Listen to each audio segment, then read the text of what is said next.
আসসালামু আলাইকুম, স্বাগতম জানাচ্ছি বিবিসি নিউজ আন্তর্জাতিক সংবাদে। শুরুতেই সংবাদ শিরোনাম, এরপর বিস্তারিত। দাঙ্গাবাজদের আত্মসমর্পণের জন্য ৩ দিনের আল্টিমেটাম ইরানের। গ্রিনল্যান্ড দখলে ট্রাম্পের হুমকি, মুখ খুললেন ব্রিটিশ প্রধানমন্ত্রী। ভারতকে দুঃসংবাদ শোনাল ইরান ও বলিভিয়া। দক্ষিণ আফ্রিকায় স্কুল বাসের সঙ্গে ট্রাকের সংঘর্ষ, ১৩ শিশু নিহত। দর্শক, এতক্ষণ শুনছিলেন সংবাদ শিরোনাম। এখন বিস্তারিত। আপনি যদি ইসরায়েলের ধ্বংস চান এবং মুসলিমদের পাশে থাকেন, তাহলে ভিডিওতে লাইক করে চ্যানেলটি অবশ্যই সাবস্ক্রাইব করে দিবেন এবং আপনার মূল্যবান মতামত অবশ্যই কমেন্টে লিখে জানিয়ে দিবেন। এখন বিস্তারিত। দাঙ্গাবাজদের আত্মসমর্পণের জন্য ৩ দিনের আল্টিমেটাম ইরানের। ইরানের সরকারবিরোধী বিক্ষোভে অংশ নেওয়া নাগরিকদের আত্মসমর্পণের জন্য ৩ দিনের সময়সীমা বেঁধে দিয়েছে দেশটির কর্তৃপক্ষ। ইরানের জাতীয় পুলিশের প্রধান বলেছেন, যেসব মানুষ প্রতারিত হয়ে দাঙ্গায় অংশ নিয়েছেন তারা ৩ দিনের মধ্যে আত্মসমর্পণ করলে তাদের প্রতি শাস্তির ক্ষেত্রে নমনীয়তা দেখানো হবে। সোমবার ফরাসি বার্তা এএফপির এক প্রতিবেদনে এই তথ্য জানানো হয়েছে। এতে বলা হয়েছে, ইরানের সাম্প্রতিক সরকারবিরোধী বিক্ষোভে অংশ নেওয়া লোকজনকে আত্মসমর্পণের আহ্বান জানিয়েছে দেশটির পুলিশ। পুলিশের নির্ধারিত সময়সীমার মধ্যে আত্মসমর্পণকারীরা লঘুদণ্ড পাবেন। দেশটির পুলিশের প্রধান আহমদ রেজা রাদান বলেছেন যে তরুণরা অজান্তেই দাঙ্গায় জড়িয়ে পড়েছেন তারা শত্রুপক্ষের সেনা নন, বরং প্রতারিত ব্যক্তি। ইসলামী প্রজাতন্ত্রের ব্যবস্থার অধীনে তাদের প্রতি সহনশীল আচরণ করা হবে এবং আত্মসমর্পণের জন্য তাদের সর্বোচ্চ ৩ দিন সময় দেওয়া হচ্ছে। গ্রিনল্যান্ড দখলে ট্রাম্পের হুমকি, মুখ খুললেন ব্রিটিশ প্রধানমন্ত্রী। গ্রিনল্যান্ডের ভবিষ্যৎ নিয়ে ব্রিটিশ প্রধানমন্ত্রী কিয়ার স্টারমার বলেছেন, গ্রিনল্যান্ডের ভবিষ্যৎ নিয়ে যে কোনো সিদ্ধান্ত নেওয়ার অধিকার কেবল গ্রিনল্যান্ডের জনগণ এবং ডেনমার্কের। এটি একটি মৌলিক অধিকার এবং আমরা একে সমর্থন করি। ৮টি ইউরোপীয় দেশের ওপর ডোনাল্ড ট্রাম্পের ১০% শুল্ক আরোপের ঘোষণা নিয়ে স্টারমার বলেন, বাণিজ্য যুদ্ধ কারও স্বার্থই রক্ষা করে না।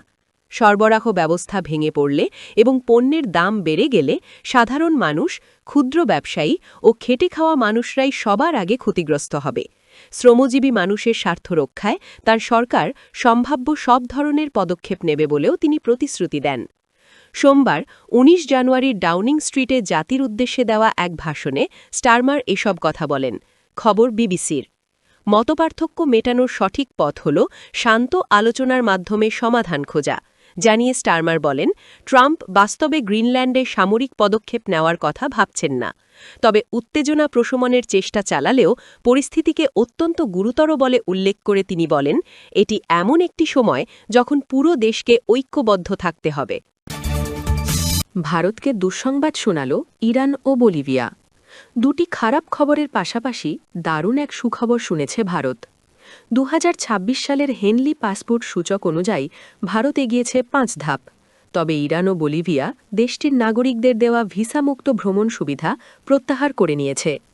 দেশটির গণমাধ্যম এনডিটিভি এক প্রতিবেদনে জানিয়েছে, গত বছর ভারত পাসপোর্ট র্যাঙ্কে যেখানে ৮৫ নম্বরে ছিল, এখন তা কমে ৮০ নম্বরে উঠেছে। এটি আন্তর্জাতিক ভ্রমণে ভারতের নাগরিকদের সক্ষমতার আরও বাড়াবে। তবে এই উন্নতির পাশাপাশি ভিসামুক্ত গন্তব্যের সংখ্যা কমেছে। ২০২৫ সালে ভারতীয় নাগরিকরা ৫৭টি দেশে ভিসা ছাড়াই প্রবেশ করতে পারতেন। এবার কমেছে ২টি দেশের প্রবেশাধিকার। ইরান এবং বলিভিয়া সম্প্রতি ভিসা নীতি পরিবর্তন করেছে। ইরানে ভ্রমণের জন্য ভারতীয় নাগরিকদের এখন ভিসা বাধ্যতামূলক। ২০২৫ সালের নভেম্বরে ভারতের পররাষ্ট্র মন্ত্রণালয় জানায়, কিছু ভারতীয় নাগরিককে ভিসামুক্ত প্রবেশাধিকারের সুযোগ দিয়ে ইরানে নিয়ে গিয়ে প্রতারণা করা হয়েছে। তাদেরকে মুক্তিপণ আদায়ের জন্য অপহরণ করা হয়েছে। এর প্রেক্ষিতে ইরান সাধারণ ভারতীয় পাসপোর্টধারীদের জন্য ভিসা বাধ্যতামূলক করেছে। এখন যাত্রীদের ইরান যেতে বা ট্রানজিট করতে আগে ভিসার জন্য আবেদন করতে হবে।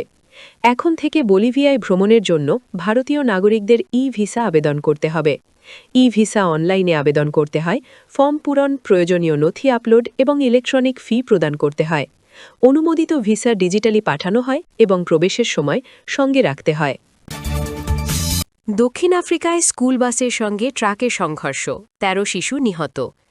দক্ষিণ আফ্রিকার গাউতিং প্রদেশে একটি ট্রাকের সঙ্গে স্কুলগামী একটি মিনিবাসের সংঘর্ষে অন্তত ১৩ শিশু নিহত হয়েছে। সোমবার ১৯ জানুয়ারি এ তথ্য জানিয়েছে স্থানীয় কর্তৃপক্ষ। খবর বিবিসির। প্রাথমিক প্রতিবেদনে বলা হয়েছে ঘটনাস্থলে ১১ স্কুল শিক্ষার্থী প্রাণ হারায়। পরে হাসপাতালে চিকিৎসাধীন অবস্থায় আরও ২ শিশু মারা যায়।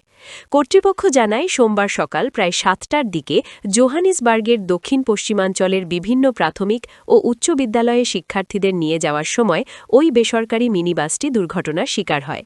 প্রত্যক্ষদর্শীরা জানান শিশুদের বহনকারী মিনিবাসটি ওভারটেক করার সময় বিপরীত দিক থেকে আসা ট্রাকের সঙ্গে মুখোমুখি সংঘর্ষে পড়ে।